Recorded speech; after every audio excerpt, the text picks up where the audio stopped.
Torej, danes smo prišli sem in dejansko med občani opažamo, da je z njihove strani kar velika prizadetost, ker je razsodba taka, kot je. Strinjajo se z določbami zakona, tisto pa, kar seveda si oni želijo, je, da bi bili na slovenski strani. In tako kot je rekel župan, želijo si različno, nekateri si želijo, da se preselijo v Republiko Slovenijo, ali pa nekateri, da dobijo nadomestilo, tako da bomo tudi te obe varianti preučili in jim posredovali, verjamem, že v roku enega tedna tudi odgovor. Dogovorili smo se tudi, da pomagamo, če se le da, občini urediti ceste, da bodo imeli lažje dostope.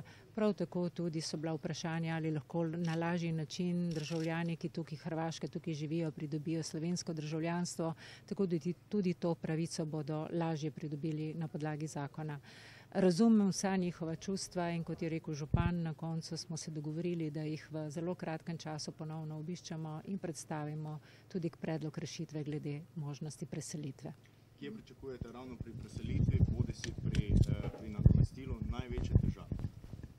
Torej težav ne pričakujemo, gre samo za tisto, da poenotimo, kaj si pravzaprav prebivalci želijo, kajti če zadeve urejamo v zakonu, jih moramo urediti na splošen in enak način in moramo doseči nek konsenz, ki bo sprejemljiv za vse, da bo lahko v zakonu.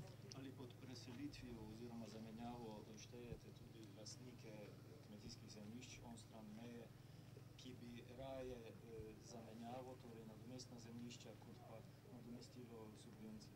Torej v zakonu, ki ga pripravljamo, je predvideno, da tisti, ki so kmetje, ki imajo tak status in so prejemali subvencije, lahko pridobijo tudi na lažji način, tako v zakup, kot tudi mora biti v prodajo, če bodo ta zemljišča seveda na voljo, tako da tudi ta možnost je predvidena v zakonu.